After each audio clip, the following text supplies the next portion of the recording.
উত্তরবঙ্গের ইতিহাসের পাতায় রাজকীয় স্থাপত্যের এক অনন্য নিদর্শন কোচবিহার রাজবাড়ি। শতবর্ষের ইতিহাস, রাজকীয় ঐতিহ্য আর অপূর্ব স্থাপত্যের সাক্ষী হয়ে আজও গর্বের সঙ্গে দাঁড়িয়ে আছে এই ঐতিহাসিক প্রাসাদ।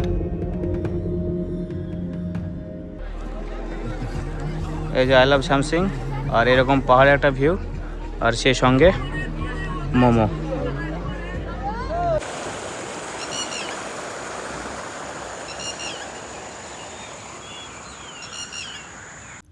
জলদাপাড়া অরণ্য ট্যুরিজম প্রপার্টি থেকে আমাদের আজকের যাত্রা শুরু হচ্ছে। জলদাপাড়া সবুজ অরণ্য আর প্রকৃতির সুন্দর পরিবেশকে পিছনে ফেলে এবার আমাদের গন্তব্য কোচবিহার রাজবাড়ি। হাসিমারা হয়ে আমরা এগিয়ে যাব কোচবিহারের দিকে। রাস্তার দুপাশে সবুজ প্রকৃতি, ছোট ছোট জনপদ আর উত্তরবঙ্গের চেনা সুন্দর পরিবেশ, সব কিছু দেখতে দেখতে এগিয়ে চলেছে আমাদের গাড়ি। জলদাপাড়া থেকে হাসিমারা, আর হাসিমারা পেরিয়ে একদম কোচবিহার রাজবাড়ি। আজকের যাত্রাপথটা যেমন দীর্ঘ তেমনই বৈচিত্র্যময়। কোচবিহার রাজবাড়িতে কিছুটা সময় কাটানোর পর আবার আমাদের শুরু হবে পরবর্তী যাত্রা স্যামসিংয়ে, অর্থাৎ জলদাপাড়া অরণ্য ট্যুরিজম প্রপার্টি থেকে শুরু করে হাসিমারা, তারপর ঐতিহাসিক কোচবিহার রাজবাড়ি, আর সেখান থেকে স্যামসিং। একদিনের এই পথ চলায় উত্তরবঙ্গের প্রকৃতি, ইতিহাস আর গ্রামের জীবনকে আরও কাছ থেকে দেখার সুযোগ হবে। তাহলে চলুন গাড়ির জানালা দিয়ে দেখা এই সুন্দর পথের দৃশ্যগুলো উপভোগ করতে করতে এগিয়ে যাই আমাদের পরবর্তী গন্তব্যের দিকে। আলিপুর জেলাকে পিছনে ফেলে এবার আমরা ধীরে ধীরে এগিয়ে চলেছি কোচবিহার জেলার দিকে। পথের দুপাশে ঘন সবুজ গাছপালা, শান্ত পরিবেশ আর মাঝে মাঝে এমনই কিছু সুন্দর দৃশ্য যেখানে রাস্তার ব্যস্ততা থেকেও প্রকৃতির সৌন্দর্য বেশি চোখে পড়ে। এই পথ চলার মাঝেই দেখা মিলেছে স্থানীয় মানুষদের। কেউ হেঁটে যাচ্ছেন, কেউ বা নিজেদের কাজে বেরিয়েছেন। সব মিলিয়ে উত্তরবঙ্গের এই পথ যেন শহরের কোলাহল থেকে অনেকটাই আলাদা এক শান্ত অনুভূতি দেয়। আর কিছুটা পথ পেরোলেই আমরা প্রবেশ করব কোচবিহার জেলায়। এক জেলা থেকে আরেক জেলা যাওয়ার এই পথটুকু যে ভ্রমণের কতটা সুন্দর অংশ হয়ে উঠতে পারে, এই দৃশ্যগুলো দেখলেই সেটা বোঝা যায়।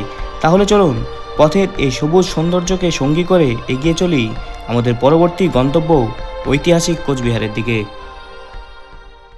তো এই যে এখানে যে টিকিট কাউন্টারটা দেখতে পাচ্ছ, এটা হচ্ছে শুধুমাত্র পার্কের জন্য। আর আমার পিছনেই রয়েছে কিন্তু কোচবিহার রাজবাড়ির টিকিট কাউন্টার। তো এখন যাচ্ছি, টিকিট কেটে নিয়েছি কোচবিহার রাজবাড়ির।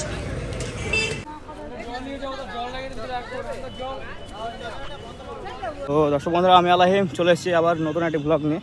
তো এখন আমি রয়েছি কোচবিহার। জানি একটু সাউন্ড কোয়ালিটি কম হলে ম্যানেজ করে নিও, কারণ এই কোচবিহার রাজবাড়ির ভিতরে ভিডিওগ্রাফি অ্যালাউ নেই, সেই জন্য কোনো সেট আপ, মাইক্রোফোন, ট্রাইপড এগুলো কিন্তু ভিতরে অ্যালাউ করে না। তো জাস্ট আমি ঢুকলাম, তোমাদেরকে একটু বাইরেটা দেখাবো। আর এই যে আমার পিছনে দেখতে পাচ্ছ সেই কোচবিহার রাজবাড়ি। উত্তরবঙ্গের মাটিতে দাঁড়িয়ে থাকা এই রাজকীয় স্থাপত্য শুধু একটি প্রাসাদ নয়, এটি কোচবিহারের গৌরবময় ইতিহাসের এক জীবন্ত সাক্ষী। কোচবিহারের মহারাজা নৃপেন্দ্র নারায়ণের আমলে 1887 সালে নির্মাণ সম্পন্ন হয় এই রাজপ্রাসাদের, যা আজ আমরা কোচবিহার রাজবাড়ি নামেই চিনি। তার আরেক নাম ভিক্টোর জুবিলি প্যালেস। ইতালীয় রেনেসাঁস ও ইউরোপীয় স্থাপত্যের আদলে তৈরি এই বিশাল প্রাসাদের নকশায় রয়েছে রাজকীয় ঐশ্বর্য আর অসাধারণ কারুকার্য। প্রাসাদের সবচেয়ে আকর্ষণীয় অংশ হল এর বিশাল গম্বুজ সমৃদ্ধ দরবার হল, যা আজও দর্শনার্থীদের মুগ্ধ করে। একসময় এই প্রাসাদ ছিল কোচবিহারের রাজপরিবারের আবাস ও রাজকার্যের অন্যতম গুরুত্বপূর্ণ কেন্দ্র। সময়ের স্রোতে রাজতন্ত্র হারিয়ে গেছে, কিন্তু শতাব্দী পেরিয়েও এই রাজবাড়ি আজও দাঁড়িয়ে আছে কোচ রাজবংশের সেই গৌরবময় অধ্যায়ের নীরব সাক্ষী হয়ে। কোচবিহার রাজবাড়ির ঐতিহাসিক স্মৃতি সঙ্গে নিয়ে এবার আমরা রওনা দিয়েছি আমাদের পরবর্তী গন্তব্য স্যামসিংয়ের উদ্দেশ্যে। কোচবিহার শহর পেরিয়ে যতই এগিয়ে যাচ্ছি ততই বদলে যাচ্ছে চারপাশের পরিবেশ। শহরের কোলাহল পিছনে ফেলে এবার আমরা ঢুকে পড়েছি গরুমারা ফরেস্টের ঘন জঙ্গলের মধ্যে। প্রায় 12 কিলোমিটার এই জঙ্গল ঘেরা পথ, দুপাশে ঘন সবুজ অরণ্য, আর মাঝখান দিয়ে চলে গেছে আমাদের রাস্তা। এই 12 কিলোমিটার পথ জুড়েই নেই কোনো মোবাইল নেটওয়ার্ক পরিষেবা, চারপাশে শুধু জঙ্গলের নীরবতা আর প্রকৃতির অপার সৌন্দর্য। আর এই জঙ্গল ঘেরা পথ পেরিয়েই পড়বে গরুমারা ন্যাশনাল পার্ক, উত্তরবঙ্গের অন্যতম জনপ্রিয় ও সমৃদ্ধ অরণ্যাঞ্চল। জঙ্গলের এই নির্জন পথ পেরিয়ে বাতাবাড়ির দিক দিয়ে এবার আমরা এগিয়ে চলেছি শ্যামসিংয়ের পথে। শহরের ব্যস্ততা থেকে অনেক দূরে প্রকৃতির এতটা কাছাকাছি এসে এই পথ চলার অনুভূতিটাই সত্যি অন্যরকম। চলুন গরুমারা ন্যাশনাল পার্কের এই সবুজ অরণ্য পেরিয়ে এবার এগিয়ে যাই আমাদের পরবর্তী গন্তব্য শ্যামসিংয়ের দিকে।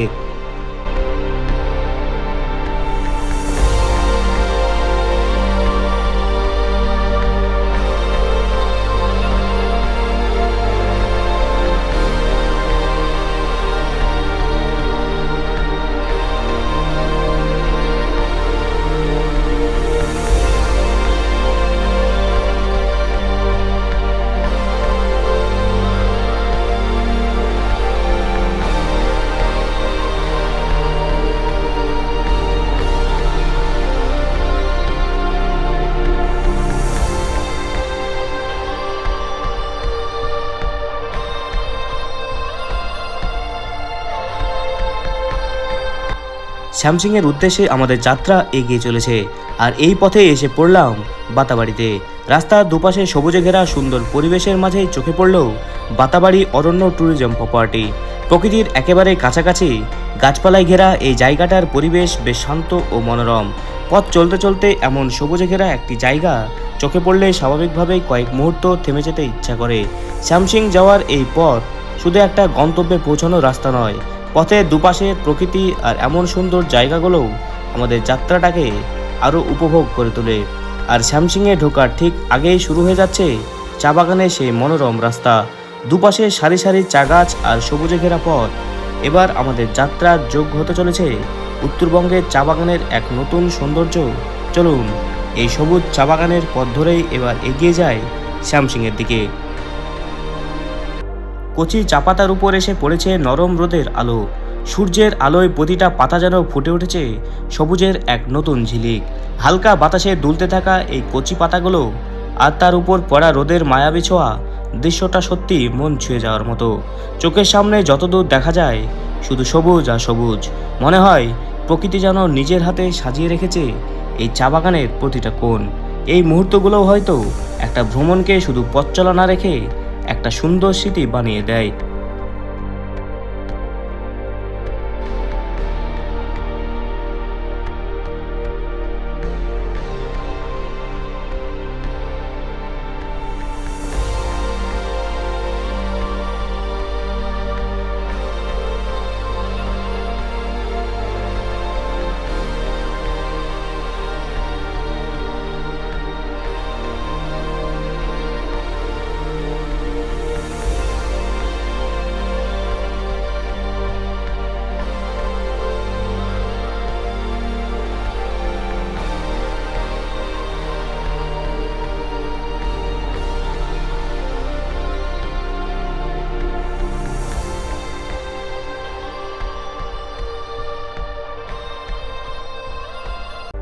এবার আমরা ধীরে ধীরে প্রবেশ করছি উত্তরবঙ্গের অন্যতম সুন্দর অঞ্চল তরাই ডুয়ার্সের ভিতর। চারপাশে সবুজ সমারোহ, ঘন জঙ্গল, চা বাগান আর প্রকৃতির শান্ত পরিবেশ। রাস্তার দুপাশের এই সবুজ দৃশ্য দেখতে দেখতে মনে হচ্ছে শহরের ব্যস্ততা থেকে আমরা যেন অনেক দূরে চলে এসেছি। তরাই ডুয়ার্সের এই পথের সৌন্দর্যই আলাদা। কোথাও চা বাগানের সারি, কোথাও ঘন অরণ্য, আবার কোথাও খোলা আকাশের নিচে সবুজের বিস্তার। গাড়ি যত এগিয়ে যাচ্ছে ততই প্রকৃতির সঙ্গে আমাদের দূরত্ব কমে আসছে। এই সবুজ ঘেরা পথ, নীরব পরিবেশ আর নির্মল প্রকৃতি ভ্রমণের ক্লান্তি ভুলিয়ে দেওয়ার জন্য যেন একেবারে যথেষ্ট। আর এই পথ ধরেই আমরা এগিয়ে চলেছি আমাদের পরবর্তী গন্তব্যের দিকে। অবশেষে আমরা ঢুকে পড়লাম শ্যামসিংয়ের রাস্তায়। আর এই পথের দুপাশে যতদূর চোখ যায় শুধু সবুজে ঘেরা চা বাগান, সারি সারি চা গাছ, তার মাঝে সরু রাস্তা। মনে হচ্ছে যেন সবুজের সমুদ্রের মধ্য দিয়ে এগিয়ে চলেছি। এই চা বাগানগুলোর কচি পাতায় একদিন হয়ে ওঠে আমাদের পরিচিতি সেই সুগন্ধি চা। প্রকৃতির কোলে পাহাড়ি আবহাওয়া আর সবুজের মাঝে বেড়ে ওঠা এই চা বাগানই উত্তরবঙ্গের সৌন্দর্যের অন্যতম পরিচয়। গাড়ি যত এগিয়ে যাচ্ছে দুপাশের চা বাগানের সবুজ দৃশ্য যেন মন কেড়ে নিচ্ছে। শ্যামসিংয়ের এই পথটা যেন শুধু একটা রাস্তা নয়, চা বাগানের সবুজের মধ্য দিয়ে প্রকৃতিকে কাছ থেকে অনুভব করার এক সুন্দর অভিজ্ঞতা।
খুব সুন্দর একটা কিন্তু ভিউ পয়েন্ট।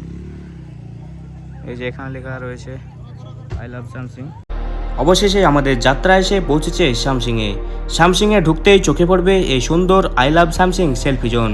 স্যামসিংয়ের সৌন্দর্যকে স্মৃতির পাতায় ধরে রাখতে এখানে প্রতিদিন অনেক পর্যটক এসে ছবি তোলেন, নিজেদের মতো করে কিছু সুন্দর মুহূর্ত ক্যামেরাবন্দি করেন।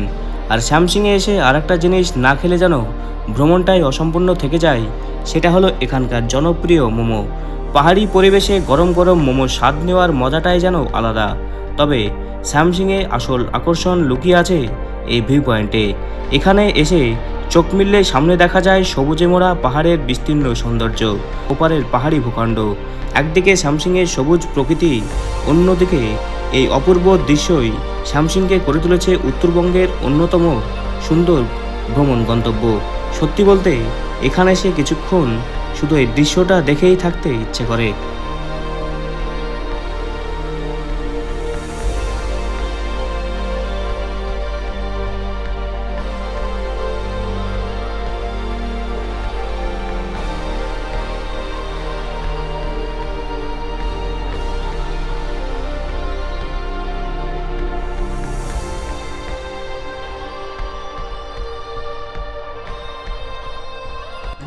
এই যে আই লাভ স্যামসিং, আর এরকম পাহাড়ে একটা ভিউ, আর সেই সঙ্গে মোমো। স্যামসিং এসে ময়ূরের দেখা পেলাম। এই যে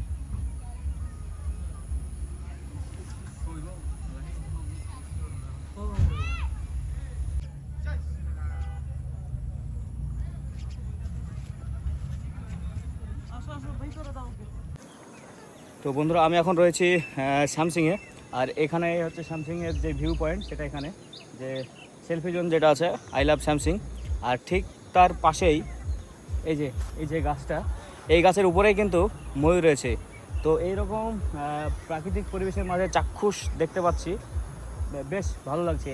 এর আগে চিড়িয়াখানাতে বিভিন্ন জায়গায় দেখেছি বন্দি অবস্থায়, কিন্তু এইরকম খোলামেলা জায়গায় ময়ূর দেখতে পাওয়াটা সত্যি কিন্তু খুব ভাগ্যের। তো তোমাদের জুম করে দেখাচ্ছি। এই যে দেখতে পাচ্ছ ময়ূরটা গাছে বসে আছে।